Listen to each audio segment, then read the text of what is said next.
बुद्धं शरणं गच्छामि, धर्मं शरणं गच्छामि, संघं शरणं गच्छामि। लसो फ्याफुल्ला टसिदेलेक नमस्कार। धर्म टेलिभिजनद्वारा प्रसारित कार्यक्रम धर्म संवादको प्रत्यक्ष प्रसारण हेरेर बसिरहनुभएका सम्पूर्ण आदरणीय दर्शक महानुभावहरूलाई स्वागत छ। म आनी छिङ रङ्गोल कार्यक्रममा यहाँहरूको साथमा उपस्थित भइसकेकी छु। दर्शक महानुभावहरू, यो कार्यक्रम विशेष गरी बुद्ध धर्म, दर्शन, ध्यान, साधना, संस्कार, संस्कृति र परम्पराहरूबारे अमृत उपदेश एवं विविध धार्मिक तथा सांस्कृतिक विषयहरूमा जिज्ञासा, प्रश्नहरूको उत्तर र सन्देशमूलक कार्यक्रम हो। यस कार्यक्रममा हामी थेरावादा, महायाना र वज्रयाना बौद्ध धर्मका गुरुमाहरूलाई आमन्त्रण गरी उहाँहरूसँग हरेक दिन छुट्टा छुट्टै विषयमा कुराकानी गर्ने गर्दछौँ। यसै क्रममा आज हाम्रो साथमा हुनुहुन्छ आदरणीय धर्मगुरु राजेन्द्रमान वज्राचार्यज्यू। उहाँलाई म यस कार्यक्रममा स्वागत गर्न चाहन्छु। गुरुजी नमस्कार। नमस्कार। नमो रत्नत्रियाय। यहाँलाई कार्यक्रममा स्वागत छ। धन्यवाद छ। यसै क्रममा आज हाम्रो साथमा हुनुहुन्छ आदरणीय श्रद्धाचार्य गुरुमा। उहाँलाई पनि म यस कार्यक्रममा स्वागत गर्न चाहन्छु। गुरुमा नमस्कार। भवतु सब मङ्गलम। यहाँलाई कार्यक्रममा स्वागत छ। धन्यवाद। दर्शक महानुभावहरू, हरेक दिनको छुट्टा छुट्टै विषय सँगसँगै योभन्दा अघिल्लो श्रृङ्खलामा हामीले चतु ब्रह्म विहारमा मुदिताको महत्त्वको बारेमा कुराकानी गरेका थियौँ भने आजको हाम्रो विषय रहेको छ चतु ब्रह्म विहारमा उपेक्षाको महत्त्वबारे। आज हामी कुराकानी गर्नेछौँ। यदि आजको विषयमा यहाँहरूलाई आफ्नो मनमा कुनै जिज्ञासाहरू छ भने अवश्य पनि हाम्रो स्टुडियोको नम्बर 014727 5376 र फाइबर नम्बर 9840 41 39 34 मा फोन गरेर आफ्नो प्रश्न र जिज्ञासाहरू मेटाउन सक्नुहुनेछ भन्दै म आजको कार्यक्रमलाई अगाडि बढाउन चाहन्छु। आजको विषयलाई लिएर पहिलो प्रश्न राख्न चाहन्छु गुरुमालाई। गुरुमा, बुद्ध धर्ममा उपेक्षा भनेको के हो बताइदिनुहोस् न। बुद्ध धर्ममा उपेक्षा भनेको एक शब्द अति महत्त्वपूर्ण शब्द हो, जुन शब्दले धेरै कुरालाई अँगाल्छ, सङ्गाल्छ। हुन त बुद्ध धर्ममा सुरुवातदेखि लिने हो भने शीलदेखि आउँछन्, केही अंशमा दान पनि आउँछन्, ध्यान पनि आउँछन्। तर पनि यी शील सदाचारीदेखि नै हुँदा हुँदा चतुर्ब्रह्म विहारसम्म आइपुग्छ, जुन चतुर्ब्रह्म विहारमा मैत्री, करुणा, मुदिता र उपेक्षा मुख्य मुख्य विषयहरू छन्। यी चारै मुख्य विषयमा पनि उपेक्षा आजको मुख्य विषय हो, जुन विषयले जनाउँछ तटस्थता, समभाव अनि त्यसै गरेर तुलनात्मक रूपमा लिने। यी कुराहरूलाई सम्झाउँदा बुझाउँदा व्यावहारिक रूपमा लिँदाखेरि हामीले हाम्रो जीवनमा धेरै काम कुरो हुन्छन्, धेरै घटनाहरू हुन्छन्, धेरै सुन्नुपर्ने हुन्छन्, सुनाउनु पर्ने हुन्छन्। हुन त हाम्रो जीवनमा यस काय वाचा मनको भरिएको शरीरमा चित्त नै मुख्य हो। तर पनि चित्तले कसरी स्वभाव लिने, चित्तले कसरी काम गर्ने भन्ने बेला जब तटस्थ भाव आउँछ, जुन उपेक्षा रूपी अंश आउँदाखेरि चित्त तटस्थ रूपमा बस्नुपर्ने हुन्छ। अनि तटस्थ मात्र होइन, समभाव रूपमा, तुलनात्मक रूपमा बस्नुपर्ने हुन्छ।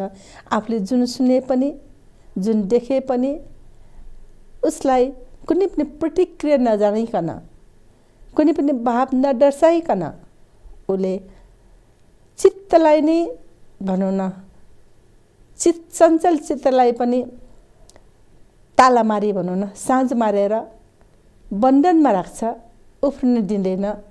चित्तले आफ्नो रूप देखाउन सक्दैन। त्यसैले नै तटस्थ भावमा उपेक्षाको रूप दर्शाउने, व्यवहारमा प्रकट गर्ने नै आजको मुख्य विषय हो। धन्यवाद। यहाँलाई अर्को प्रश्न गुरुजीलाई राख्न चाहन्छु।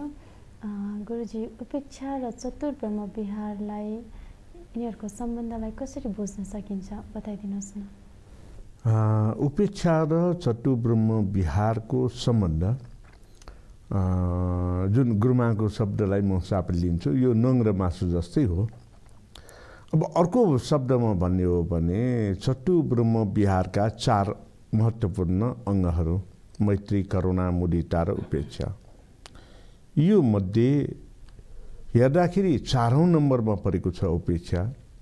तर उपेक्षा बिना मैत्री भाव पनि उत्पन्न हुँदैन, करुणा पनि उत्पन्न गर्न सकिँदैन र मुदिता त झनै गाह्रो हुन्छ।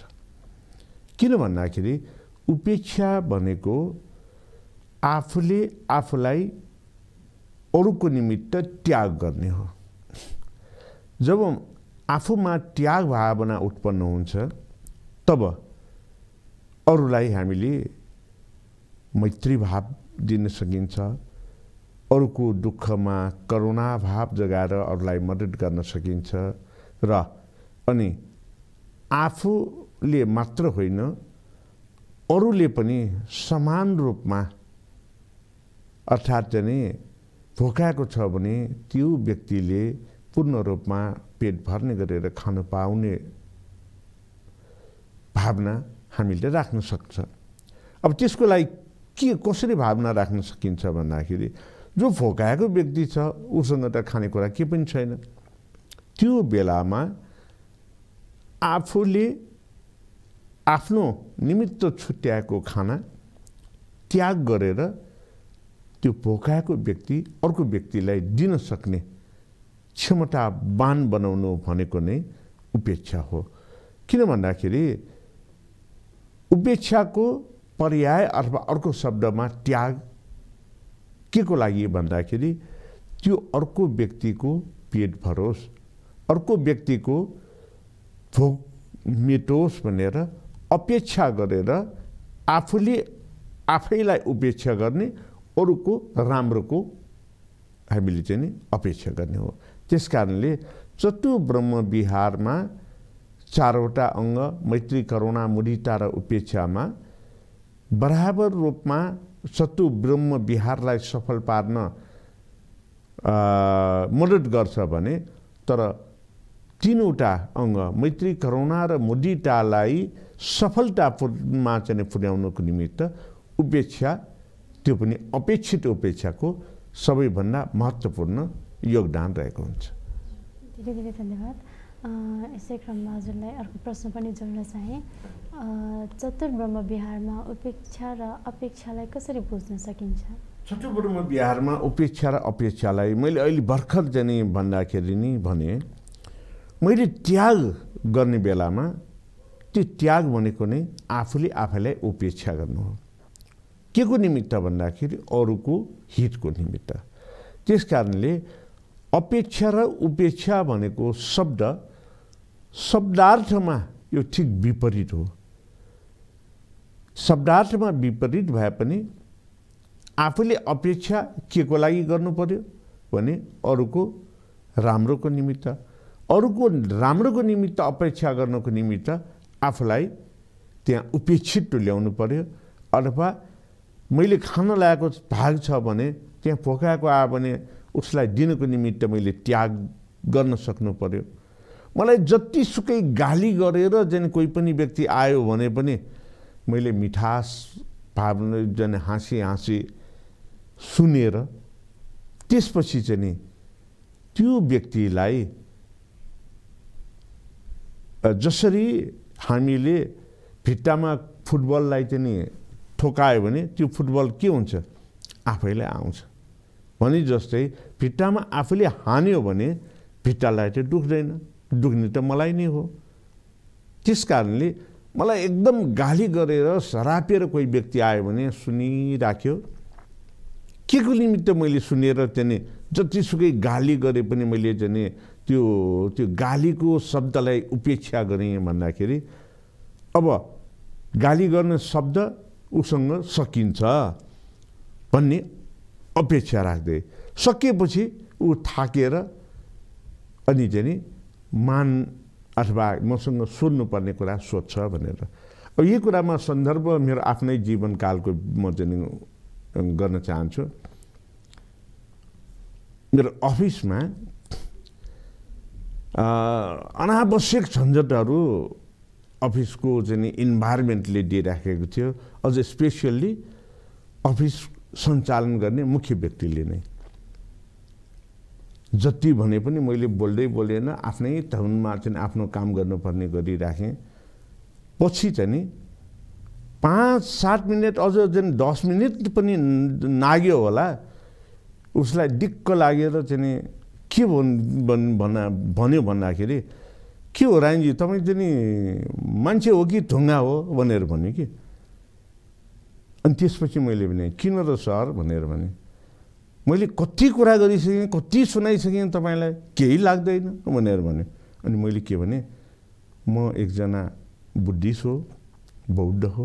बौद्ध धर्मले हामीलाई चाहिँ नि सहने शक्ति सिकाएको हुन्छ। त्यो सहने शक्ति के को निमित्त भन्दाखेरि अरूको भलोको निमित्त आफैले सहनशीलतामा हामीले ढाल्नुपर्छ, यो सिकाएको हुन्छ। त्यस कारणले तपाईँले जतिसुकै मलाई जे भने पनि केही पनि लाग्दैन, राम्रो कुरा हो भनेर म ठान्छु। के को लागि भन्दाखेरि तपाईँ आफै सुग्रिएर जाओस् भन्नको निमित्त भनेर भनेपछि यही हो चाहिँ नि उपेक्षा र अपेक्षा भनेको बिग्रेको मान्छेलाई पनि सपार्ने, गाली गर्ने मान्छेलाई पनि साम्य पार्ने, अशान्त व्यक्तिलाई पनि शान्त पार्ने। किन भन्दाखेरि शत्रु भावले शत्रु धेरै पैदा हुन्छ, मित्र पनि शत्रु बन्छ। मित्र भावले भनेको अपेक्षाले शत्रु पनि मित्र हुन्छ। यही नै हो अपेक्षा र उपेक्षाको अन्तर सम्बन्ध अथवा अर्थ भने पनि जे भने पनि यो महत्त्वपूर्ण पक्ष यही नै हो। धेरै धेरै धन्यवाद यहाँलाई। अर्को प्रश्न गुरुमालाई राख्न चाहन्छु। चतुर ब्रह्म विहारमा उपेक्षाको अभ्यास गर्दा मैत्री, करुणा र मुदितासँग कस्तो अन्तर सम्बन्ध रहेको हुन्छ बताइदिनुहोस् न गुरुमा। चतुर ब्रह्म विहारको हाँगा बिङ्गा भनेकै त्यही मैत्री, करुणा, उपेक्षा, मुदिता हो। त्यो हाँगा बिङ्गासँग सम्बन्ध हुने स्वाभाविकै कुरा भयो। चतुर ब्रह्म विहारमा कसरी चिनिँदा भए? चिन्नु पर्यो। हुन त चतुर ब्रह्म विहारको अर्थ नै 4वटा भन्ने बुझिन्छ। त्यही मैत्री, करुणा, मुदिता, उपेक्षा भन्ने बुझिन्छ। विहारको अर्थ नै बस्ने हो। त्यो 4वटा अर्थ नै आनन्द, सफा, पवित्रता साथ बस्ने हो।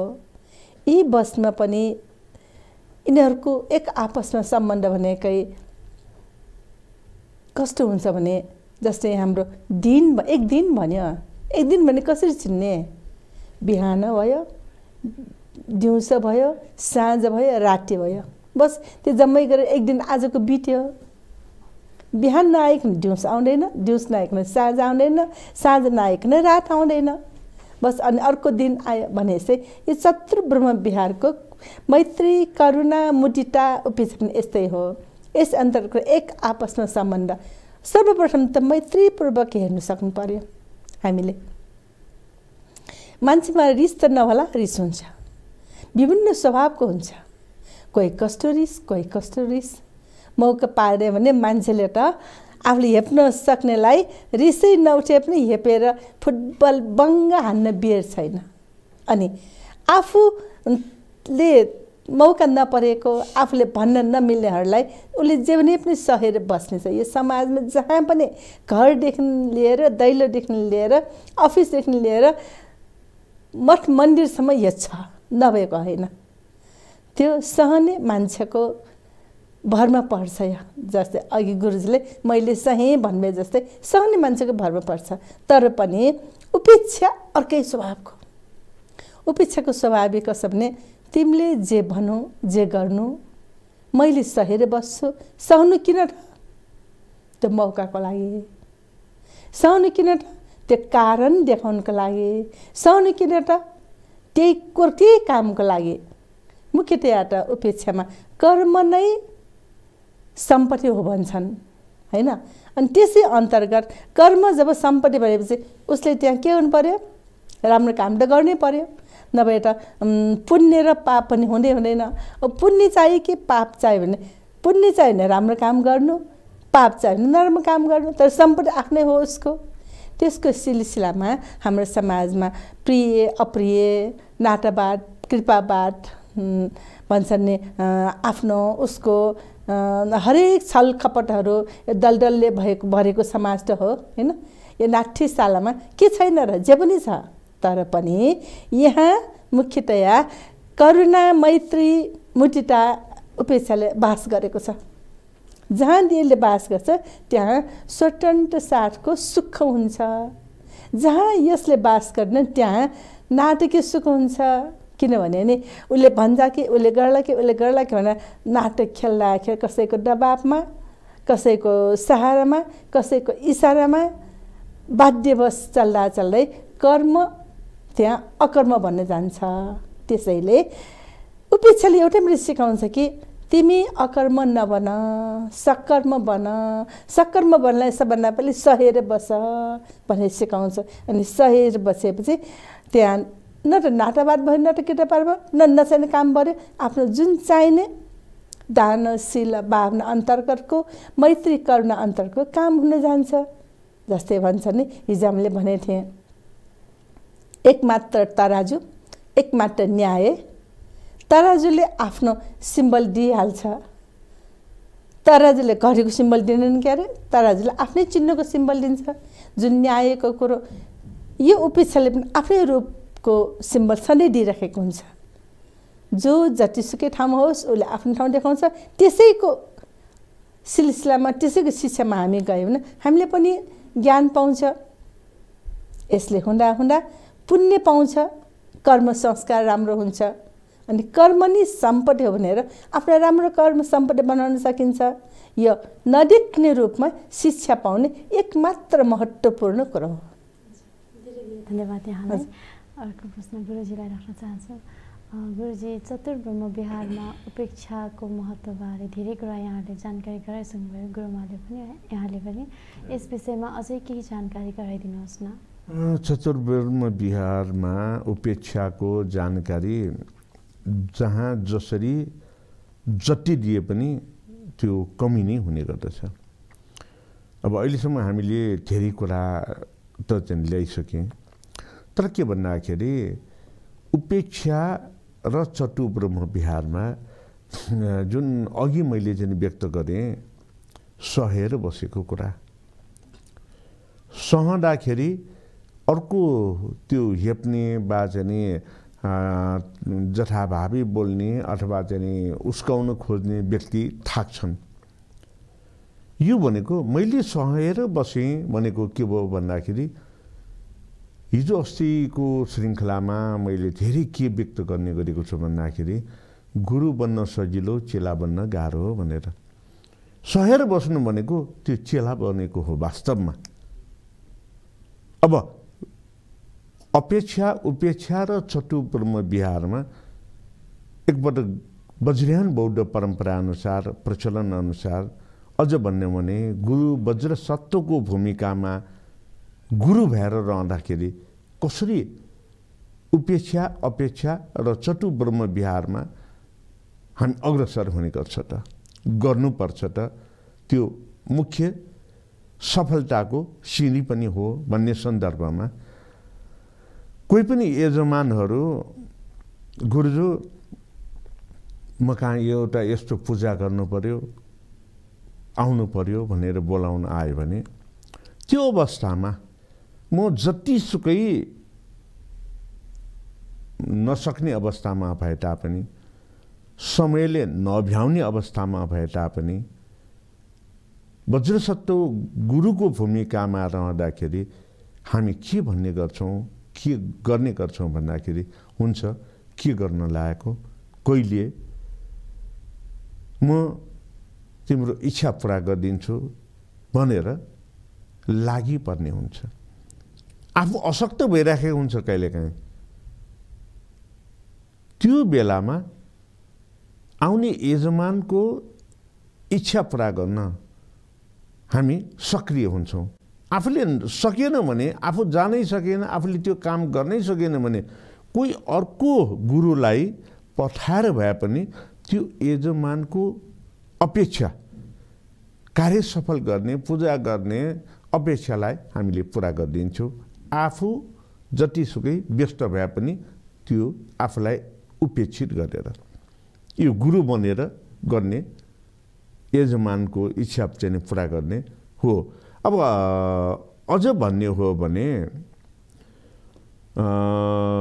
मेरो व्यक्तिगत जीवनकै कुरा गरौँ, जुन वज्रयान थेरापीको स्वरूपमा अगाडि बढाइराखेको छु। अरूको सुस्वास्थ्यता सबैभन्दा सर्वोत्कृष्ट प्राथमिकतामा राख्नुपर्छ। किन भन्दाखेरि स्वास्थ्य नै धन हो भनेर भन्छ। अब थेरापीको कुरा गर्दाखेरि 24 घण्टामा 24 घण्टा चाहिँ दिन रात बिहान बेलुका नभइकन फोन आइरहन्छ। विशेष गरेर कहिले अब फोन आउँछ भन्दाखेरि यो कोभिड-19ले सताइराखेको बेलामा, अहिले पनि महामारी चलिरहेको छ, फोन आउने क्रम सुरु भइसक्यो। अब त्यो फोन आउँदाखेरि कहिले आफू चाहिँ काम गरिराखेको हुन्छु, कहिले निदाइराखेको हुन्छु, कहिले खाना खाइराखेको हुन्छु, कहिले बाटोमै पर्छ, मलाई यस्तो भयो के गर्ने, ल चाहिँ उपचारको लागि के उपाय छ भनेर भन्छ। अब त्यो बेलामा बिरामीको स्वास्थ्य सर्वोत्कृष्ट प्राथमिकतामा राख्नुपर्छ। किन भन्दाखेरि एउटा सानो हामीले दिएको सल्लाहले त्यो बिरामीको मनोबल बढ्ने एकातिर छ। दोस्रो, त्यो बिरामीको जीव ज्यान बच्न सक्छ। तेस्रो, बिरामी मात्र होइन, बिरामीको परिवारलाई पनि त्यहाँ चाहिँ मनज्ञ सन्तुष्टि मिल्ने गर्छ। मेरो परिवारको एकजना सदस्यलाई उपचारको निमित्त मैले फोन गर्दाखेरि मैले सल्लाह पाएँ भनेपछि उपचारको क्रममा के हुने गर्छ भन्दाखेरि जब आफूले चिताएको उपचार गर्ने व्यक्ति समस्या चाहिँ फोनमा सम्पर्क हुन्छ, भेट्न पाउँछ, त्यो बिरामी उसको आदि त हराउँछ नै। अनि आदि उसलाई सल्लाह दिएपछि हराउँछ। 75% गयो, 25% हामीले दिएको उपदेश वा औषध उपचारको त्यो प्रयोग गरेपछि हुन्छ। भनेपछि यसरी यो उपेक्षा र चतु ब्रह्म विहारमा अपेक्षा राखेर हामीले अरूको निमित्त हित र कल्याण गर्न सकिन्छ। गुरुमा उपेक्षाको महत्त्वबारे धेरै कुराहरू यहाँले जानकारी गराइसक्नुभयो। यसको अभ्यास कसरी गरिन्छ यसबारे पनि बताइदिनुहोस् न। उपेक्षा चतुर्ब्रह्म विहारभित्र एक महत्त्वपूर्ण भएर यसको प्र्याक्टिकल, यसको उपयोगिता, यसको प्रशंसा भनौँ या आफ्नो जीवनमा हामीले नै यो अनुकरण गरिराखेको हुन्छ। हामी भन्नाले प्रत्येक व्यक्तिले, केवल बौद्धहरूले मात्र होइन, अबौद्धहरूले पनि यो मैत्री, करुणा, उपेक्षा, मुदिताको प्रयोग गर्न, व्यवहार गर्न, त्यसको अपनाउन, जीवनमा जीवनशैलीमा ढाल्न त्यो बौद्ध नै हुनुपर्छ भन्ने छैन। के कुनै पनि कृष्णलाई मैत्री चाहिँदैन र? चाहिन्छ। कुनै पनि मुस्लिमलाई करुणा चाहिँदैन र? हिन्दूहरूलाई मुदिता चाहिँदैन र? त्यसैले त्यो होइन कि यो सबैको अधिकार हो मैत्री, करुणा, मुदिता र उपेक्षा आफ्नो भन्ने र जीवनशैलीमा ढाल्न अधिकार छ उहाँहरूलाई। बौद्ध हुनु पर्दैन। भगवान शास्त्रले राम्रो जति कुरा सबैको हो भन्नुहुन्छ। त्यसैले नै पञ्चशीललाई बौद्ध नै हुनु पर्दैन। जो अबौद्ध भनेर अलग्ग बसेको हुन्छ नि, उहाँले पनि लिन सक्नुहुन्छ। यो जीवनमा नभई नहुने कुरो। त्यस्तै नै यो चतुर्ब्रह्म विहार पनि यस्तै हो। यसको घटनाक्रम कसरी यो जीवनमा अपनाउँछ, कसरी सहन्छ, कसरी यसलाई ढाल्छ भन्ने कुरो हुन त हिजो मैले भने जस्तै यो चित्त भनेको नै जीवनको शरीरको एक राजा हो। यसले हरेक तरिकाबाट ढालिराखेको हुन्छ। तर पनि हामीले यसलाई ब्रेक समाउनुपर्छ। जसले घोडाको लगाम समाउँछ नि, आफूले यसको चित्तको लगाम समाएर आफू तटस्थमा बसेर उसलाई समाउन सकेपछि हामीले जित्न सक्नुहुन्छ। को लागि जित्ने र भन्दाखेरि वास्तविकता के हो भनेर दर्शाउनलाई। यही कुरा अन्तर्गत बुद्ध जीवनमा एक घटना छ, भगवान तथागतकै जीवनमा घटना भएको घटना, अरू अर्को होइन। एक दिन तथागत प्रवचनको लागि एक समूहमा बसिरहनु भएको थियो। भगवान बुद्ध आसनमा बस्नु भएर सबैलाई प्रवचन गर्न ठिक्क परिराख्नु भएको थियो। अब तथागतको पालामा त राजा, प्रजा, मन्त्रीगण, सेनागण, सेठहरू, जनताहरू धेरै आउने नि होइन। त्यहाँ पनि प्रसेनजित राजा सहित त्यहाँ सबैजना बिम्बिसार राजाहरू आइराख्नु भएको रहेछ। त्यो समयमा मास त्यत्तिकै रहेछ। अनि बुद्धलाई पनि मन नपर्नेहरू व्यक्तिहरू रहेछ होइन। अब ती मन नपर्ने व्यक्तिहरूले बुद्धलाई कसरी गिल्ना गर्ने, कसरी बेइज्जत गर्ने, कसरी के गर्ने भनेर खोजिराख्नु हुँदो रहेछ। खोज उसको असत्यता, उसको दोष पनि भेटाउनु पर्यो नि। उसलाई दोषै नभेटाए पनि उनीहरूले बनावटी दोषबाट पनि उसलाई निर्दोषले पनि दोष बनाउनु खोज्नु भएको रहेछ। त्यतिखेर तिनीहरूले एक महिलालाई हातमा लिएछ, जसलाई चिन्चमानक भन्ने व्यक्ति, एक महिला, राम्री, एकदम प्रख्यात व्यक्ति, त्यस्तै काममा समूहमा सहभागी हुने केटी महिला रहेछ उनी। अनि ती तीर्थङ्करहरूको जालमा महिला फसेछ। तीर्थङ्करहरूले अब बुद्धलाई कसरी बेइज्जत गर्ने भनेर खोज्दा ऊ महिलाबाट उसले बेइज्जत गर्न खोजेको रहेछ। अब महिलाले पैसा दिएपछि मैले के काम गर्ने त भनेर सोधेछ। अब के काम गर्ने, बुद्धलाई दोष बेइज्जत गर्नु पर्यो। यो समाजमा, राजा अगाडिको समाजमा उसलाई एकदम नराम्रो व्यक्ति ठहराउनु पर्यो भन्दाखेरि के गर्ने। अब नराम्रो मान्छेको नराम्रै धेरै विषयहरू फेला पार्ने रहेछ कि।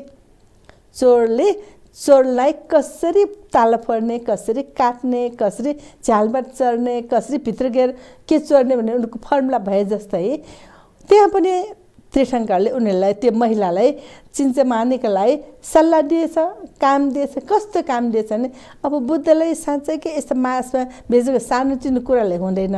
त्यसैले चिन्चमान तिमीले आफू एक गर्भवती भएको रूपमा ल्याऊ, तिम्रो पेटमा कुनै कपडा राख्ने, के राख्ने काठको टुक्राहरू राखेर बिहेर पटुकाले बान, अनि तिमी एकदम गर्भवती भएको महसुस गरेर तिमी उसको अगाडि जाऊ र हामीले कुरा थपिदिन्छु। तिमीले गएर हे बुद्ध, तिमीबाट मैले गर्भवती भइसकेँ, अब मलाई बचाऊ, यो राजाहरूसँग सल्लाह गरेर मलाई व्यवस्था मिलाऊ भन्ने मागन जाऊ भनेर पठाइदिएको छ। यही कुरा ती महिला पनि पैसा पाएपछि काम गर्नु परिहाल्यो। अनि गएछ, उनी एकदम नराम्रो रूपमा, गर्भवतीको रूपमा गएछ। मासमा उभिएर अब उसलाई त तीर्थङ्करहरूले दम दिएपछि फुलिहाल्यो होइन। अनि तिनले त मासमा गएर उभिएर भनेछ, हे गौतम बुद्ध, तिमी त्यहाँ बसेर के कथा भनिराख्ने, के प्रवचन, यस्ता राजा प्रजा सबैको अगाडि, सेठहरूको अगाडि मेरो पनि व्यवस्था गर्न, तिमीलाई मेरो बच्चाको ख्याल छैन भनेर सोधेछ त्यो आइमाईले। त आइमाईले पैसा लगाएर लाज पनि सक्यो, इज्जत पनि सक्यो, भए पनि सक्यो, सबै किनेर लिइदियो। अनि त्यहाँ बुद्धलाई सबै कुरा थाहा छ। अब त्यहाँ बुद्धले तटस्थता, उपेक्षा भावले त्यो महिला सम्बन्धी करुणा, मैत्री त छँदैछ बुद्धबाट। त्यहाँ नबोलिकन उपेक्षा, मेरो काम के हो र, मैले हो भन्ने कुनै पनि जवाब दिनु भएन उहाँले। केवल मुसमुस हाँसेर महिलाले भनेका कुराहरू सहेर बस्नुभयो। उपेक्षा अन्तर्गत होइन, तटस्थ भावले सहेर एकदम। अनि हुँदा त्यो महिलाहरूले सिकाएर ल्याएको जति भनिसक्यो, के भन्ने अरू शब्द छैन। जब टुङ्ग्यो त्यहाँ भनौँ न, प्रकृति पनि कहिलेकाहीँ असह्य भएर फुट्छ होइन। कहिलेकाहीँ आरक्षक देवताहरूले पनि सहन नसकेपछि साथ दिन्छ भन्ने जस्तै त्यस महिलाले जुन पटुका बाँधेर आएको कसरी खुस्किएर त्यसमा पेटमा बाँधेको मुढा झरेछ, काठको टुक्रा झरेछ। साँच्चैको गर्भवती होइन तिनी, बनावटी त्यहाँ खुस्किएछ। त्यतिखेर त्यहाँ प्रष्ट भयो कि भएन, बस उपेक्षाको फल, उपेक्षाले उसले बुद्धले सहेर बसेको त्यहाँ प्रमाण हुन आयो। तीर्थङ्करहरूको पोल खोल्यो हैन। त्यहाँ जसको राजा प्रजाको अगाडि बुद्धको बेइज्जत गर्न खोज्नु भएको हो, त्यो प्रयास गरेको झन् बुद्धको बढी सम्मान आयो, मान आइकन यति पनि सहेर बस्ने गौतम बुद्ध साँच्चै कि दानशील भावनामा सहिष्णुता पनि एकदम निपुणता रहेछ भन्ने तारिफ गर्नु खोज्यो। त्यसैले जसरी अघि हामीले कर्म नै सम्पत्ति हो भने जस्तै कुनै कर्मवश उसले त्यहाँ त्यो सुन्नुपर्ने सुन्यो, तर त्यो तटस्थ भावले मुदिता भावले जसले आफूले गाली गरे उहीपट्टि नै करुणा मैत्री राखेर चुप लाएर बस्नु भएकोले उसले अर्कै फल पाउनुभयो हैन। त्यसैले यो एक महत्त्वपूर्ण कुरो हो। त भन्नु मात्रै सजिलो, प्र्याक्टिकलमा गर्नु त अति नै गाह्रो छ, सक्दैन। सानोतिनो मनले सक्दैन। अघि भने जस्तै त्यो चित्तलाई ब्रेक नसमाइकन हैन, चित्तलाई एक आफैले कन्ट्रोल गर्न नसके भए त त्यहाँ बाज्छ, झगडा हुन्छ, एक शब्दमा अर्को शब्द भनेमा त त्यो बुद्ध भन्ने कसरी चिन्नै पाउँदैन। तर यी परिस्थितिमा हामीले पनि सके धेरै नसके थोरै नसके अलिकति भए पनि तटस्थ भाव त लिनु नै पर्ने रहेछ जीवनशैलीमा। यदि हामी पनि केही न केही रूपमा असल मान्छे बन्ने हो भने, चित्त शुद्ध गर्ने हो भने, चित्तलाई कन्ट्रोल गर्ने हो भने, कर्मलाई नै ख्याल राख्ने हो भने उपेक्षालाई हामीले ख्याल राख्नै पर्छ भने हामी कार्यक्रमको अन्ततिर आइपुगिसकेका छौँ। अन्तमा म अन्तिम प्रश्न राख्न चाहन्छु गुरुजीलाई। गुरुजी, उपेक्षाको महत्त्व र लक्ष्यबारे जान्नै पर्ने अझै केही छ कि? उपेक्षा र के भन्नुभयो? लक्ष्य। उपेक्षा र लक्ष्य र महत्त्व भनेपछि उपेक्षाको लक्ष्य भनेको नै अरूको हित र उद्धार गर्ने हो। महत्त्व भनेको हित र उद्धार हामीले गर्न खोज्यौँ, तर भयो कि भएन त? भयो भने उपेक्षाको हामीले अभ्यास गरेको राम्रो भयो, ठिक भयो। अरूको उद्धार भएन, अरूको हित भएन भने त्यो लक्ष्य पनि पुरा भएन, महत्त्वहीन जस्तै भयो। अब यो सन्दर्भमा हामीले यो धर्म संवादमा चाहिँ कुरा गर्ने बेलामा म के जोड्न चाहन्छु हाम्रा आदरणीय दर्शकवृन्दलाई भन्दाखेरि, धर्म टेलिभिजनले धर्म संवाद कार्यक्रम प्रत्यक्ष रूपमा प्रत्यक्ष प्रसारणमा राखेर के अपेक्षा गर्यो भन्दाखेरि दर्शक महानुभावहरूले, कल्याण मित्रहरूले यसमा संवादमा उठेका कुराहरूलाई आफूलाई कुनै जिज्ञासा छ भने राखोस्, आफूलाई चित्त नबुझेको कुरा चाहिँ धर्म संवादमा संवाद भएको छ भने त्यसलाई यो मलाई अलिकति चित्त बुझेन भनेर प्रश्न राखोस्। अझ यसको लक्ष्य त के भन्दाखेरि यसरी संवादको माध्यममा दर्शक महानुभावहरूको अर्को संवाद होस्। त्यो अर्को संवाद भएपछि चाहिँ के भन्दाखेरि यसले संवाद धर्म संवादको धर्म टेलिभिजनको महत्त्वपूर्ण लक्ष्यको मार्गमा मार्गस्थ हुन्छ।